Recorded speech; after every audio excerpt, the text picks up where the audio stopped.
The guns are quiet now. The papers of peace have been signed. And the oceans of the earth are filled with ships coming home. In faraway places, men dreamed of this moment. But for some men, the moment is very different from the dream.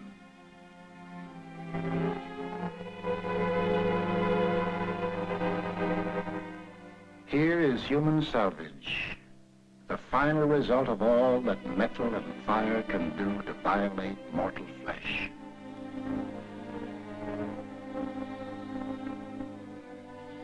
Some wear the badges of their pain, the crutches, the bandages, the splints. Others show no outward signs, yet they too are wounded. This hospital is one of the many for the care and treatment of the psychoneurotic soldier.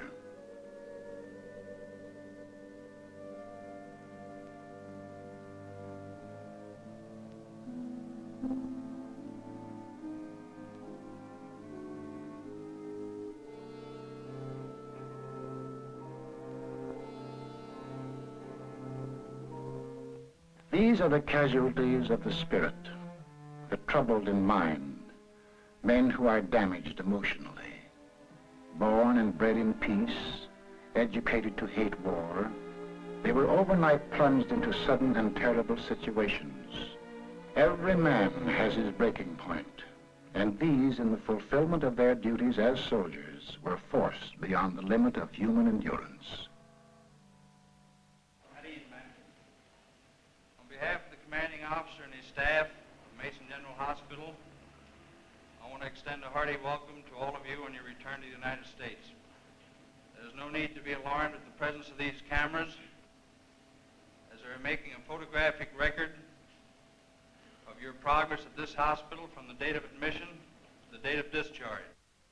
Here are men who tremble, men who cannot sleep, men with pains that are nonetheless real because they are of mental origin, men who cannot remember, paralyzed men whose paralysis is dictated by the mind.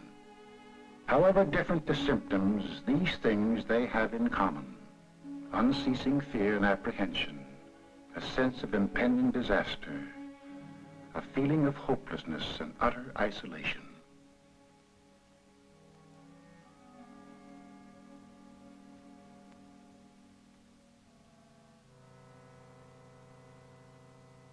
May I have your last name? How do you spell that? M-E-I-S. Have your last name, please. And how do you spell that?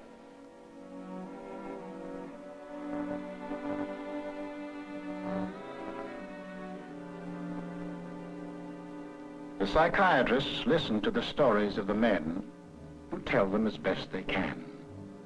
The names and places are different. The circumstances are different. But through all the stories runs one thread: death and the fear of death. And then after you got wounded, what happened? Same thing, only worse? Seems like my nerves keep getting worse. So They get worse. these airplanes, they bombed. I got killed nearly in one. You nearly got killed. Where were you at the time? St. Louis, I believe, somewhere. I don't remember. And what were you doing when the planes came over? I was in a hole. You know where you were? I think in the States now. They told me I was coming back. Right? But they told me I was going to die. On the hospital, I wouldn't eat hardly. No, you're So I not. was sick. I wouldn't eat hardly. They told me I was going to die, but then he couldn't help me. Well, Told me they didn't care where I died or not. we'll see that you don't die. You won't die.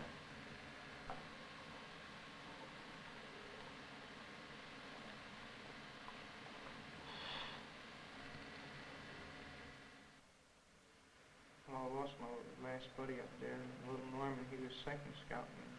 I was first scouting. They were all mixed up there. They were shelling us. Well, did that make you nervous? I should have been first scout. I'm first scout, and I should have been out in front. And he went out, and I started to go out after him, and he got shot. And he just said, "Oh, Dutch, I'm hitting." He crawled to my feet, and I actually started calling for the medic. And I went back to see if we could get the medic, and there wasn't any. And I started to go out after him again, and they wouldn't let me go. And he was the last one of the original boys that was with me. Him and I were the last two left out of the original. And when you were shelled, how did you feel? I don't know. It's just after Norman got hurt or killed, why I was all right when we were moving up or attacked and anything like that. When we get pinned down, I start thinking about him laying back there. And then what happened to you when you think about him? How would you feel? I just didn't care what happened to me. Do you mean you didn't want to go back into combat again? Yes, sir. I wanted to go back. I wanted to stay there. I wanted to keep on for him and all them other guys, John and Stryker and Tex and Pop. And how do you feel right now? I feel all right. How have you been getting along? Well, fairly well, sir. Mm-hmm. You overseas? Yes, sir. Where? We were in France, and then we went to Germany. In where? France to Germany. And what outfit were you with? I was with Headquarters Detachment, 50th Quartermaster Battalion, Mobile. Mm-hmm. I see your PFC. At present, sir. Had to go in the hospital. Sir? You had to go in the hospital. Twice, sir. It says here on your record from overseas that you had headaches and that you had crying spells. Yes, sir. I believe in your profession is called nostalgia. In other words, homesickness. Yes, sir. Mm-hmm.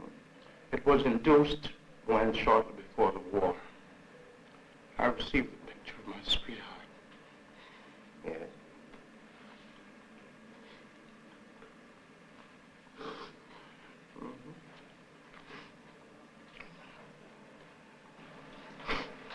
I'm sorry, I can't continue. That's all right. Rickard. Yes, sir. Come on and sit down a minute. Now, a display of emotion is all right. I'm not doing this deliberately, so Of course please believe me. I do believe you. A display of emotion is sometimes very helpful. I hope so, sir. Sure, it gets it off your chest. You wouldn't be here. You wouldn't have been returned. As a patient, if there wasn't something upsetting you. Yes, Well, now, Sorry. you say you had received a letter from your sir. Not a letter, sir, a photograph. photograph. Yes. Well, what about that now? Well, sir, to be perfectly honest with you, I'm very much in love with my sweetheart. She has been the one person that gave me a sense of importance, and that through her cooperation with me, we were able to surmount so many obstacles. What happened? Well, when I was in combat, Mindanao. Can you speak louder? I have Yes. trouble hearing you. During the time, I got worried that my brother, he was killed in Guadalcanal. Or the Marine? Yes. Now, I notice in this history here that you saw a vision of your brother. What, tell me something about that. What happened? I guess it was a dream. Well, describe the dream. What did you see in the dream? I dreamt that I was home, my brother was home, and my other brother was home. We were all home, All of you were home. sitting around the table. Everybody was happy. And we were laughing, talking, just admiring each other's. And then it ended there. You could see these images clearly. Yeah, They it was were- like in a dream, see. Yeah. Mindanao thing you're telling me about. Well, in Mindanao, after I got that news, I was scared. You were scared. I don't know, sometimes I hope something would happen, then again I say, well, something did What do happen. you mean by something happened? You mean you were hoping that you'd be wounded and sent back? Is that what you mean? No, What do you mean by that? I meant that I hoped that just, I always felt disgusted and tired of everything. I just didn't feel like living. And then I changed my mind and I think back to my folks. And it'd be a double blow if something happened to me. And I'd be standing guard, sitting on a machine gun there, just watching. And I'd hear a little noise and I'd let go, shoot. It wasn't nothing, probably it was an animal or something. Any noise made you upset and you just shoot? At that time, yes. Do you feel worried about anything now? I don't know. Are you mixed up? Kind of. What's that pin on your shirt then? My heart. Well, why do you cover those up? Aren't you proud of them? Yes, sir. You got a Purple Heart? Your campaign ribbons? Yes, sir. Well, why do you cover them up? There must be some reason for you doing that. Well, what happened over there? We got in the scrape and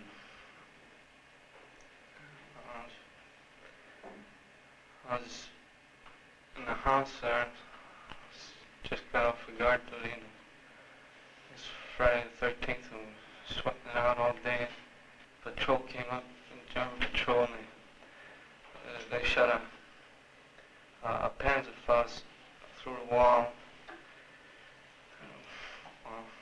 And what?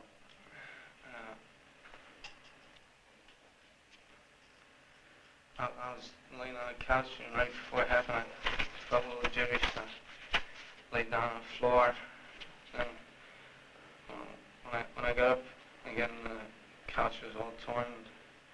In other words, you were almost killed, is that it?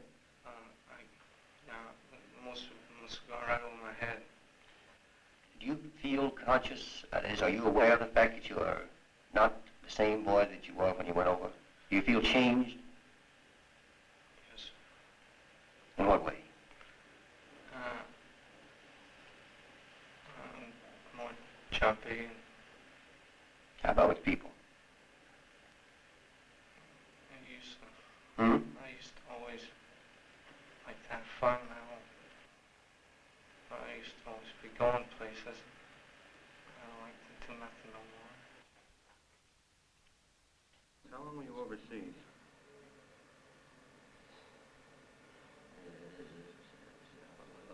11 months. 11 months. Were you in any combat at all?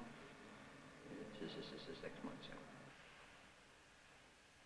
I tried every way to keep my mind occupied.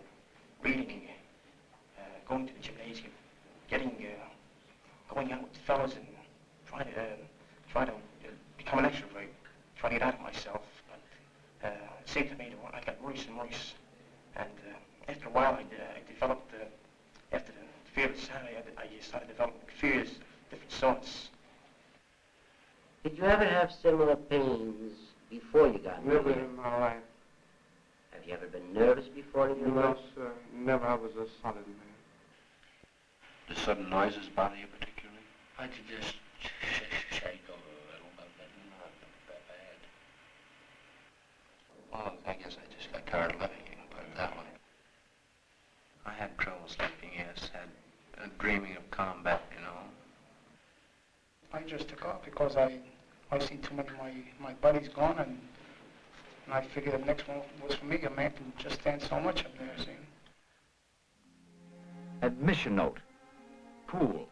Poole, comma, Walter L. T5. Transfer diagnosis. Anxiety reaction.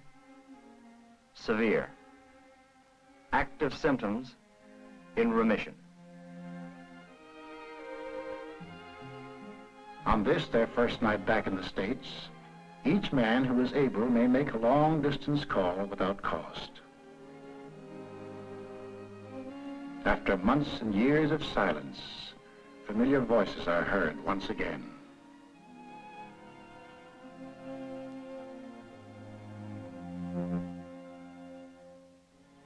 Then each man makes for himself a small home, which will be his for the 8 or 10 weeks to come.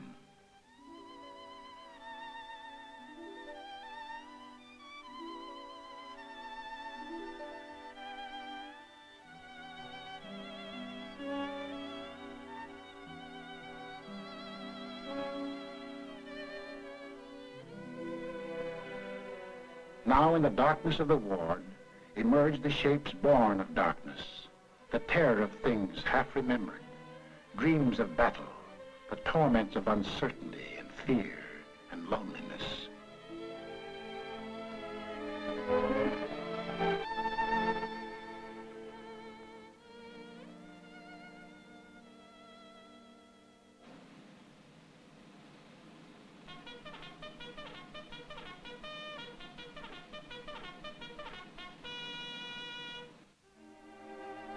The day begins with an early morning ward inspection.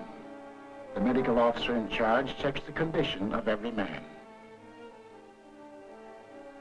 Modern psychiatry makes no sharp division between the mind and the body.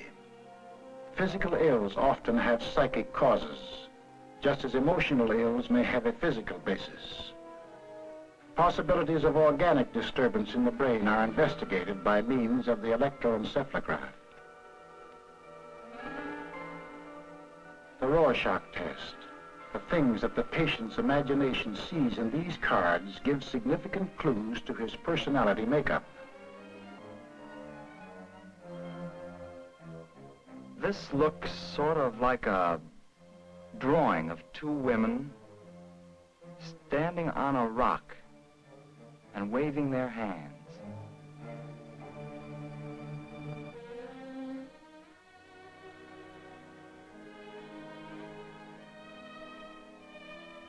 This man suffering from a conversion hysteria requires immediate treatment. Organically sound, his paralysis is as real as if it were caused by a spinal lesion, but it is purely psychological. Well, just sit him up about the middle of the bed there. I feel pretty good, huh? That's fine. Now sit yourself over there.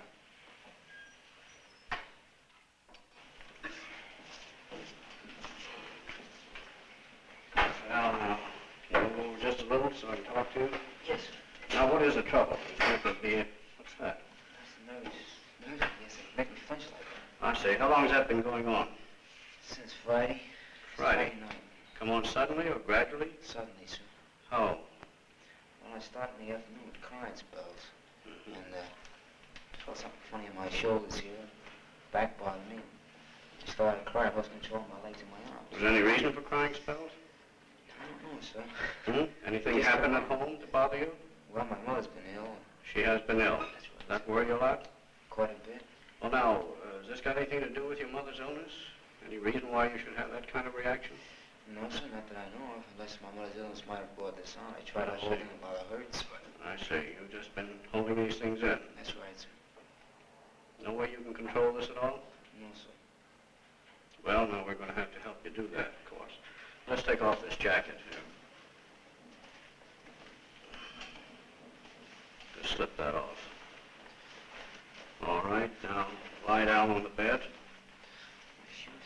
Right, now we'll leave the shoes on so you can walk in them. I think we're going to get you walking. Let's come over here. That's the boy. That's fine. That's good. Now you lie steady. Lie steady. That's the boy. This is all going to go away as I give you this medicine. No bother at all. The method employed here is effective in certain types of acute cases. An intravenous injection of sodium amytal induces a state similar to hypnosis. What a torpedo that is. You mind if I look this way? You look that way. There's nothing for you to watch here, but you're going to talk to me as we go along. Yes, sir. That's all. Now, you're not going to feel much of anything else. You're going to feel a little bit woozy. The use of this drug serves a twofold purpose. Like hypnosis, it is a shortcut to the unconscious mind. As a surgeon probes for a bullet, the psychiatrist explores the submerged regions of the mind, attempting to locate and bring to the surface the emotional conflict which is the cause of the patient's distress. The second purpose of this drug is to remove, through suggestion, those symptoms which impede the patient's recovery. Now tell me a little bit about what you're thinking of. The thoughts are coming to your mind now. Nothing in particular. Well, now let's go back. Let's go back to Friday. Yeah, think about that. My mother argues with me. Your mother argues with you? Yeah. What does she argue about? Oh, every little thing. If you sit down in a long chair or something like that. Doesn't like the stuff you get in the store. Uh-huh. Then she calms down. Well, see, have you always tried to please her? Yes. Mm-hmm. Always tried to please her. I used to clean her house for her when I was smaller. Well, now, why do you think she argues like that?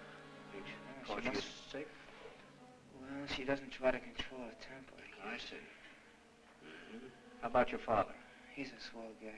He's a swell fellow, isn't he? Gets kind of hot-tempered. Since my mother's been sick, it's been costing a lot of money. Uh-huh. And he's lost a lot of weight about worrying. I see. My mother argues with him. She wants to know where the money is. Mm-hmm. But I don't care about that as long as Yeah. everything turns out all right. Well, now, this jumping, what does that make you think of? Think about it a minute. Oh, I can't help it. It just jumps. Uh-huh. How about the legs? Do you know anybody who had any trouble with their legs like that? No, sir. What does it make you think of? Go on. Except several years ago, Uh-huh. there was one fella. He had something wrong with his right leg. Uh-huh. Water in the knee, but he's walking today. That hasn't bothered me. Was at all. that anything like your leg? I don't know. He couldn't walk at all. He couldn't walk at all. No. What do you think of when you can't walk like that? I wish I could walk. Mm-hmm. Well, what do you think of? What comes to your mind when you find that you can't walk? So maybe I think my mother and father should be okay. Sometimes I wonder, hope the war ends soon. Things like that. I Nothing see. in particular. Mm-hmm.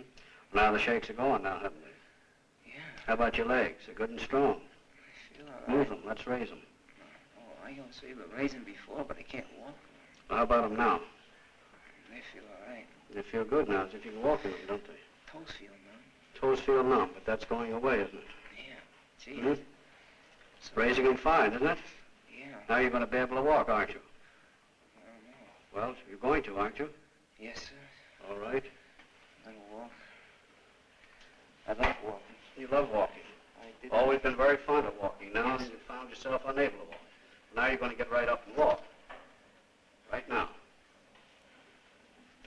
All right, now let's sit up. Sit up on the side of the bed. Here you are. That's fine. All right, now stand up. And look at that. Is that good? All right, now walk out here. Walk over to the nurse all by yourself. That's the boy. Walk over to the nurse. You're just a little woozy. That's the medicine. Now come back to me. Come back to me. Open your eyes. That's the boy. Is that fine? Is that wonderful? Sure. All right, now again, once more. Yeah, but how long will it be? Oh, it's going to stay that way. It's going to stay because that's taking care of your worry now. All right, now come on back to me, and I'm going to let you go to sleep. When you wake up, you'll keep on walking perfectly well. How about it? Thanks, sir. Right-o. All right, now let's get up in here and we'll go to sleep. Yeah, there you are. Now I'm going to have you go right to sleep. When you wake up, it'll be all right.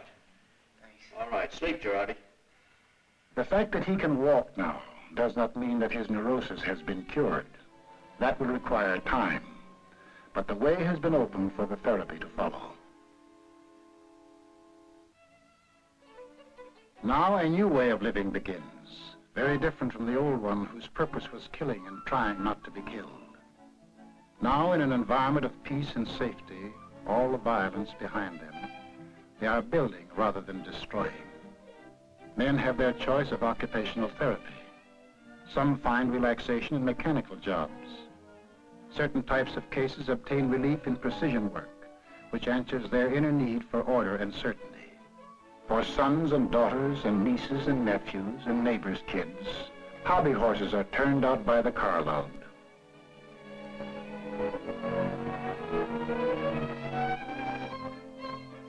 Physical reconditioning is not the only purpose in sports, which also serve to bring men out of their emotional isolation and back into group activity. One of the most important procedures is group psychotherapy. Here, under the psychiatrist's guidance, the patient learns to understand something of the basic causes of his distress.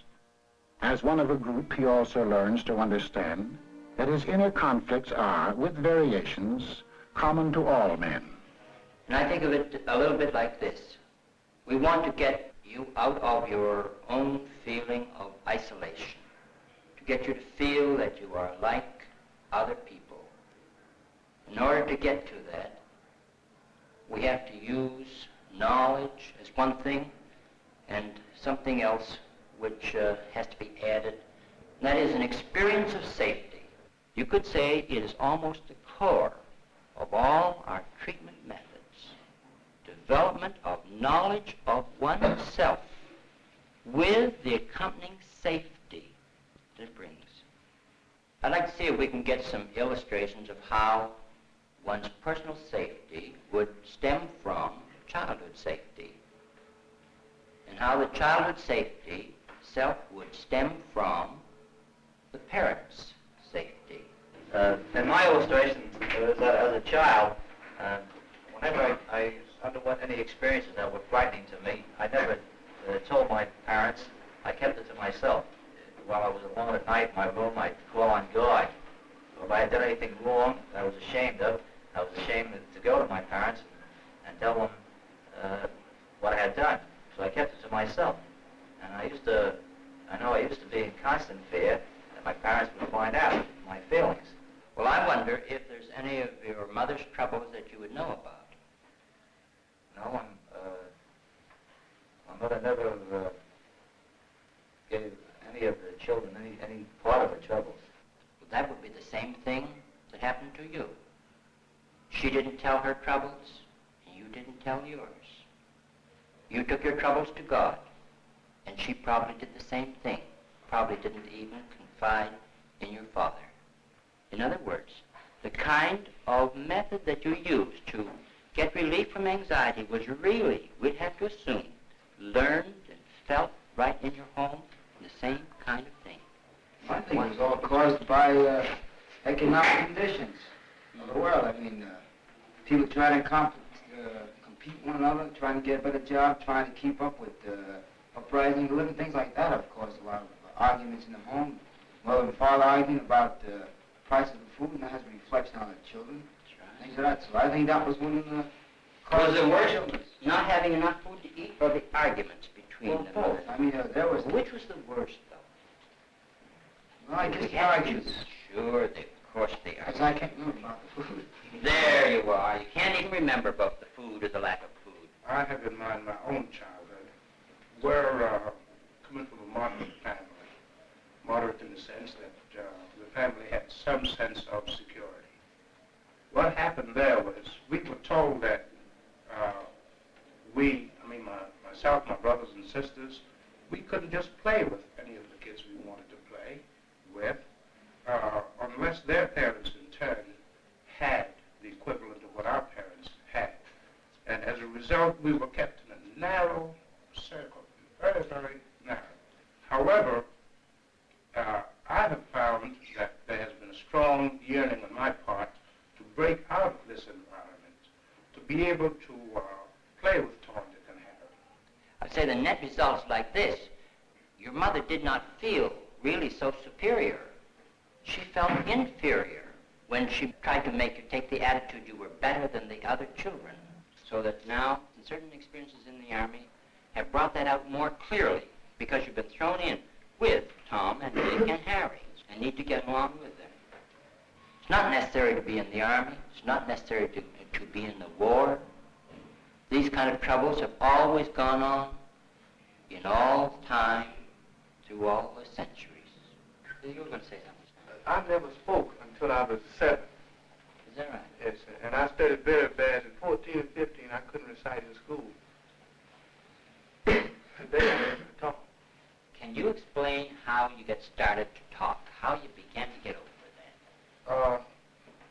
During the war, the first word I ever spoke, Santa Claus had brought me a war gun. And my brother broke it. This is the First World War, yes? And so, Santa Claus brought the gun and your brother broke it. Yeah, when I went in to get my gun, I just said, "War dead. Somebody broke my gun." That was the first thing I said. You were angry because someone broke your gun. So that's where I started talking. I would say all those symptoms, like being unable to speak, stuttering and so on, they have an underlying anger and resentment in the deeper parts of the personality. You could almost say it like this. Underneath, I can't, you usually find, I won't. Kevin,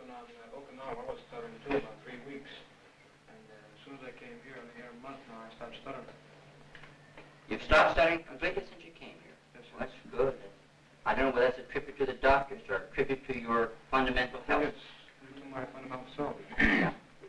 No tribute to the doctors at all. Very good.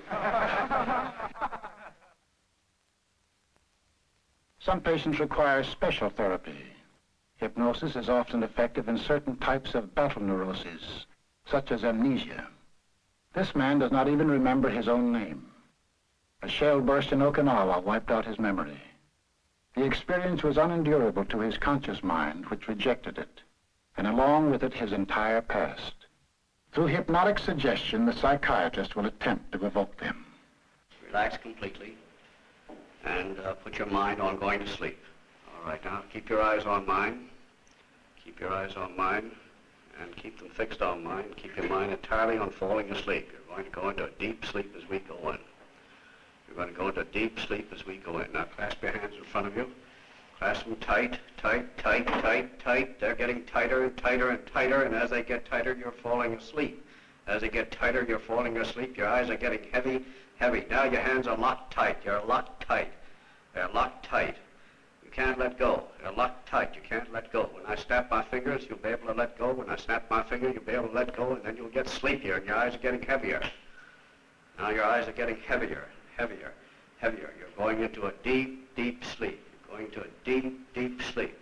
Deep asleep, far asleep. Eyes are now closed tight, going to a deep, deep sleep, deeply relaxed, far asleep. You're far asleep. You're far asleep. Now you're in a deep sleep. You have no fear, no anxiety, no fear, no anxiety. Now you're in a deep, deep sleep. Now just sit down in the chair behind you. Sit down in the chair behind you. Lean back. Head now falls forward into a deep, deep sleep. Head now is falling forward. You're going further and further and further asleep. I stroke your left arm to become rigid like a bar of steel, and you'll go further asleep and further asleep. You're floating further and further and further asleep. Rigid. Cannot be bent or relaxed. When I touch the top of your head, that arm will relax and the other will become rigid. And you'll go further asleep. You'll be in a very deep sleep. And your sleep is deeper and deeper. Now when I touch this hand, my finger will be hot. When I touch this hand, my finger will be hot. You will not be able to bear it. Your arm is rigid. And now, as I touch your hand, you will no longer feel any pain there. It'll be normal. Now the arm is relaxed and you're further and further and further asleep. Now you're deep asleep. We're going back. We're going back now. Going back to Okinawa. Going back to Okinawa. You can talk. You can talk. You can remember everything. You can remember everything. You're back on Okinawa. Tell me what you see. Tell me. Speak. I'm in the battery area. You're in the battery area. Go on. Tell me what's going on. Getting fire missions. You're getting fire missions. Go on. You see everything now, clearly. Getting shells thrown at us. You're getting shells thrown at you. From where? Jabs. Jabs. Go on. Yes. Keep on. You remember it all now. Every bit of it's coming back. Japs getting near us to get our position. Japs getting near you to get your position. Go on. Told us to get covered. Who told you to get cover? BC. BC. Go on. There's 5 of us. One of the boys got hurt.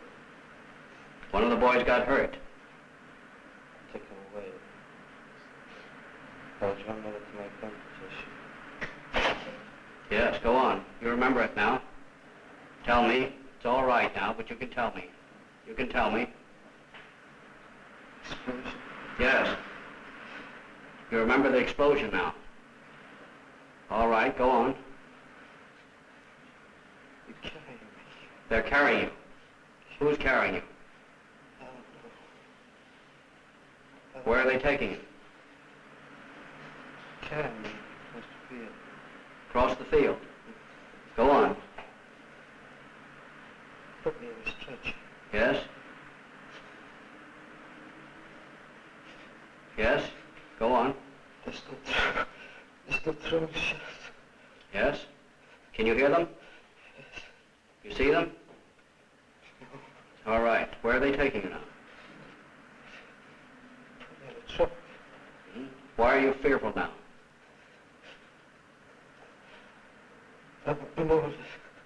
You don't want any more. You want to forget it.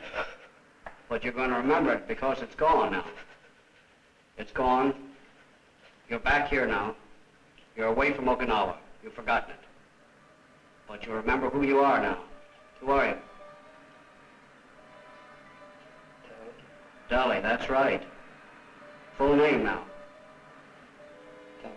Dominic Dolly, that's right. You know your mother's name? Isabel. That's right. Father's? Salvatore. That's fine. You know who they all are now. All right, now you're coming back with us. This is going to stay with you. You're going to remember it all. You're going to remember about Okinawa.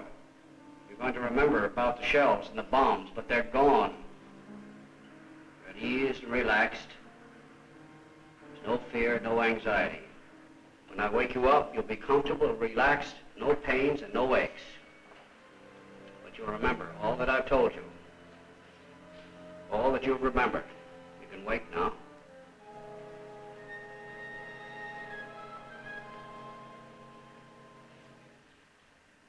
Well, how are you? Pretty good.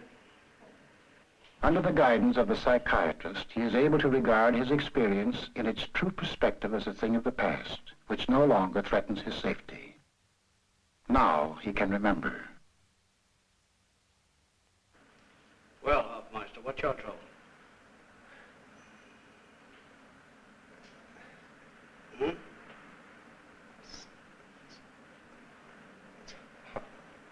Hard for me to get my words out. Yeah, it does seem to be a bit tough. How long have you had that trouble? It started about a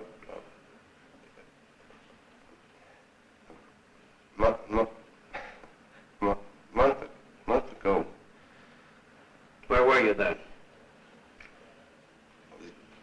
In France. In France. Have you been in combat? Yes. Well, maybe we can help you talk a bit better and you can tell me more about it then, right? Let's lie down and see if we can't help you on that. This man is not a chronic stutterer.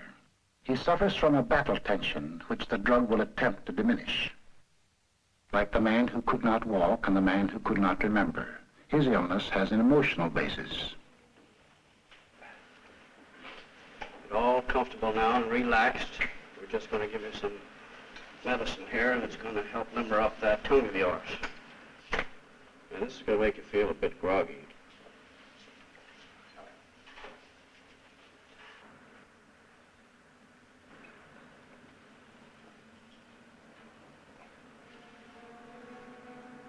Well, now tell me now, how do you feel now?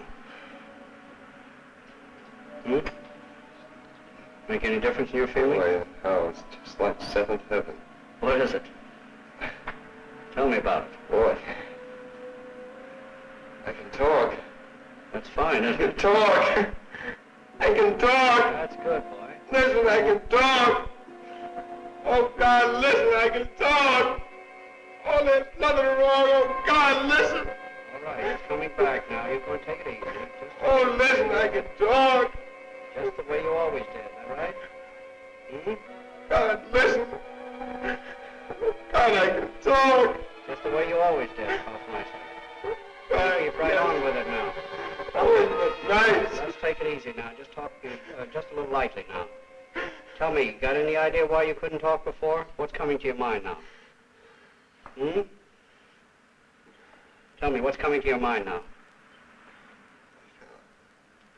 What is it in your mind when you couldn't talk? What is it that stopped it? Something came through there and stopped it.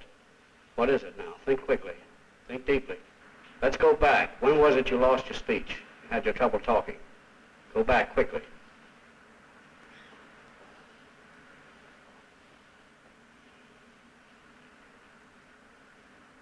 Seems that I first noticed it on a boat. On a boat? Coming over. It first started with an S. And the fellows laughed at me. I don't know why they laughed. Till the guy started. Well, let's start with that S. Let's go back to that S now. What were you thinking then? What was in your mind then? Right now? No, then. On the boat? Yes, with that S, when you Yes. didn't say that S right. Yes. Yes.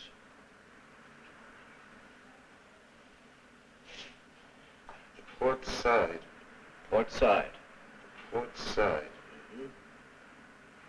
Port side of the ship. What side's that? That would be the left side. Left side, that's right. Yeah, I remember it.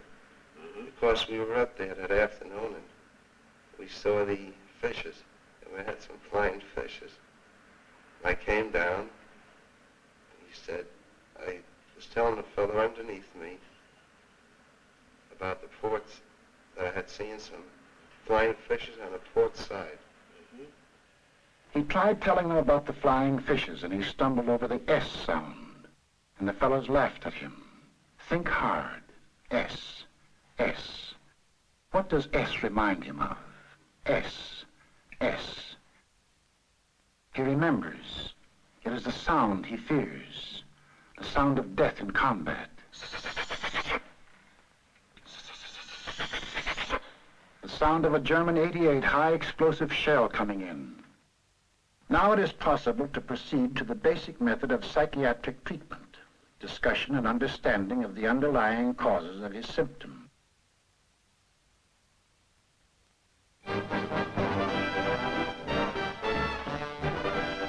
As the weeks pass, the therapy begins to show its effect. The shock and stress of war are starting to wear off. For these men are blessed with the natural regenerative powers of youth. Now they are living less in the past and more in the present. Sometimes they think of the future. War years must be put aside and the responsibilities of peace must be considered. A man might open a filling station or a hardware store, or he can buy a few acres of land and raise some chickens. He might even go back to school.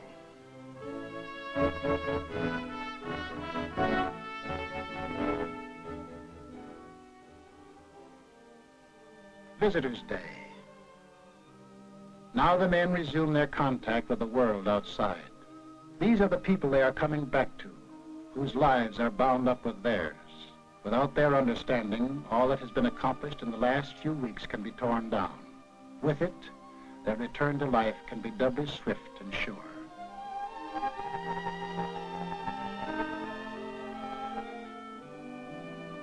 Classes in group psychotherapy continue. The men are thinking of themselves in relation to society. How will they fit into the post-war pattern? How will the world receive them? You fellows have had an opportunity to be home with your families since you've returned from overseas. Have you noticed any change in the various members of your family toward you, in their reactions toward you? Well, I found out after 4 years of absence that it only took me the second day to be really relaxed, and I was right chummy again with my dad, and talked about the old neighborhood and the new changes. I don't know, it surprised me. Do you feel that your family has to be taught how to treat you when you come back? No, absolutely not. How do you want to be treated by your family? The same I was treated before I went into the service. No difference. You don't want to be treated any differently? No. I was talking to one man, and I said, what do you think of us fellas that come back with psychoneuroses, anxiety state? And I says, you can see that we're not crazy by any means. And he says, well, before I come out here to see, he says, my first impression was like in Bellevue. He said, fellas from the last war that are completely maniacs. He said, that was my first impression. I'm wondering if, the great percentage of the people are going to be like that when we get out. That is a common concern among servicemen who have developed nervous conditions during their stay in the Army as to what the public is going to think about them. Undoubtedly, there will be people on the outside who won't have any understanding of the condition, who may think of it as being a rather shameful condition. That's why we're having an educational program, trying to educate the public into understanding. Unfortunately, most of you fellows have gone through some very severe stresses in the Army. Stresses that civilians are rarely subjected to. In civilian life, you can avoid serious stresses. If a civilian, the average civilian, were subjected to similar stresses, he undoubtedly would have developed the same type of nervous condition that most of you fellows developed. All of us have our so-called breaking point. And a survey outside showed that civilians, on the whole, were more nervous than soldiers. On Park Avenue, for instance, where some of your richest people live, most of the patients are people who suffer from nervous disorders, and if the doctor won't give them a pill, why, they'll go out and say, well, he's not a good doctor. So therefore, they're given pills, and they take them at home. They take these pills at home because the hospitals are too full. If the hospitals were empty, they'd be in a sanitarium or so forth. Having been through none of these discussions like the other men have, I know that we have learned the basis of how we've gotten nervous, some of us through combat and some of us by not being in combat. And I think, and I'm sure that we have a better understanding of our conditions, and I'm pretty grateful of being here at Mason General Hospital like a lot of fellas are. I just so happens I couldn't walk, and they made me walk. I couldn't walk when I arrived, and I was here 24 hours and they made me walk. I feel pretty grateful for getting my limbs back. But that isn't me driving that. It's that I know that when I got out of here, and the other fellows do too, that we're going to try our best to make ourselves as best we can. And we feel more confident in to grasp this nervous situation that's come about us. And we want to show people that we can do things on our own on the outside. Whether we've been in the hospital for nerves or mental or wherever we've been, whether we lost an arm or a leg, that we can be just as good as anybody else. All I want is that they give us a chance to prove our equality like they said they would. I hope they keep their promise. That's all I hope. Would you make it a point to tell your employer that you were a psychoneurotic? Well, if he's an intelligent man, which most well-known employers are that own large concerns, why, he's going to react the same as any other normal human being would. He's going to say it's absolutely possible. And the man right now looks all right. I'll try him out. But you may run into employers who are not that broad-minded or intelligent. Yes, sir. And I'll sell myself to them. How about you, Hoffmeister? Do you have any plans about jobs, or do you have any fears about getting a job? Or No fear whatsoever. I've got my job waiting for me, sir. You have your job waiting for you. I think it comes down to this, doesn't it, that most of you fellows feel that you ought to be honest with your employer, that you have nothing to hide, nothing to be ashamed of. Isn't that the general attitude? Yes, sir. That's the way all men feel. Your time in the service was not entirely wasted. You have learned a great deal in the service. For instance, a great many jobs and tasks that you've learned to do in the service that you have had absolutely no contact with in the past. You've also learned to work in groups, something that every soldier learns to do very early in his military career. This definitely will be of much value to you in your future civilian employment.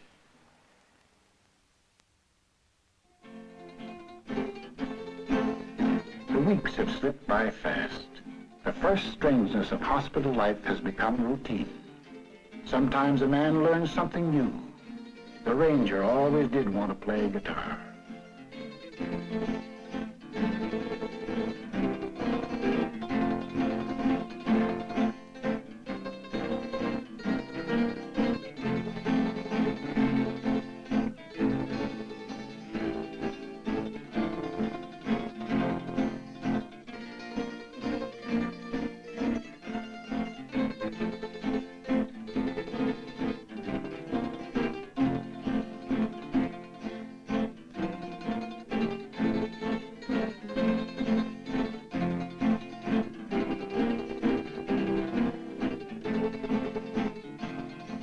now the days begin to seem long. There's the old healthy sound of belly aching in the air. Spinach. Spinach again. And how about a good movie for a change? And how about putting some ice cream in the ice cream soda? No longer is a man shut up within the lonely recesses of himself. He is breaking out of his prison into life. The life that lies ahead, offering infinite possibilities for happiness and sorrow. How does a man find happiness? Is there a secret to discover? What is the mysterious ingredient that gives joy and meaning to living? You know in the Bible where it says, man does not live by bread alone? Children don't grow up well without safety and confidence. If that wasn't in one's childhood, in growing up, you could say, now there's something missing during all that time. And the next question is how to supply it. And it does need to be supplied. Not all of the learning in all of the books is half as valuable in getting over nervousness as to find someone that you esteem, that you can learn to feel safe with, where you can get a feeling of being accepted, of cherished, where you get a feeling that you're worthwhile and that you are important to someone. You could say, the feeding that you didn't get, that's something more than bread, when you were little, you still need to get it. You still need to be fed with acceptance and to find the safety. In other words, knowledge alone is not enough.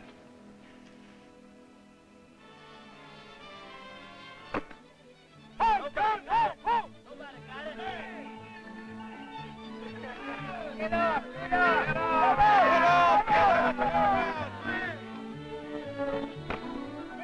8 weeks have passed. What about these men? Are they ready for discharge? How complete is their recovery?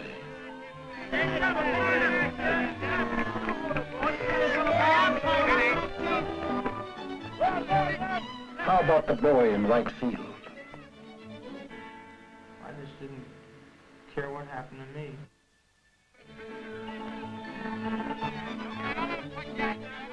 How about the kid at bat? Foxhole was covered by dirt.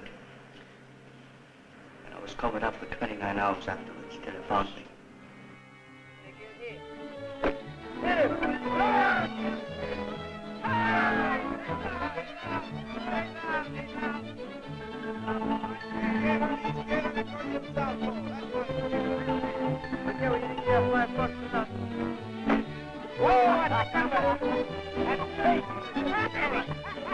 Out! Say you're out! Say you're out! One!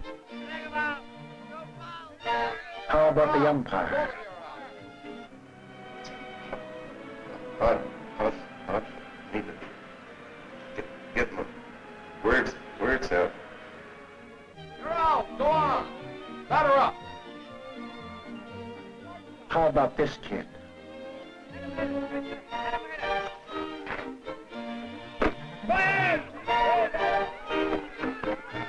How about him?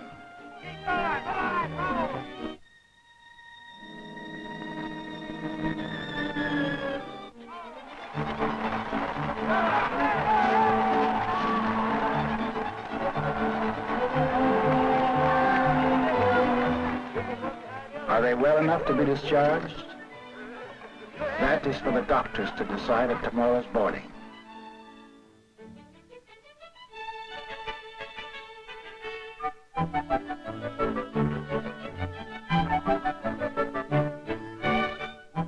The answer is yes.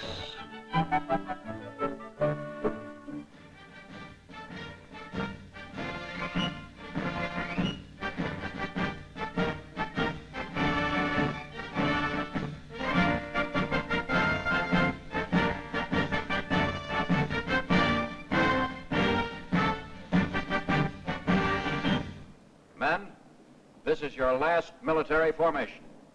Today, you're returning to your homes, your families, and friends. Many of you have been looking forward eagerly to this day. But remember that when you re-enter civilian life, on your shoulders falls much of the responsibility for the post-war world. May your lives as civilians be as worthy as your records as soldiers. Good health, good fortune, and Godspeed.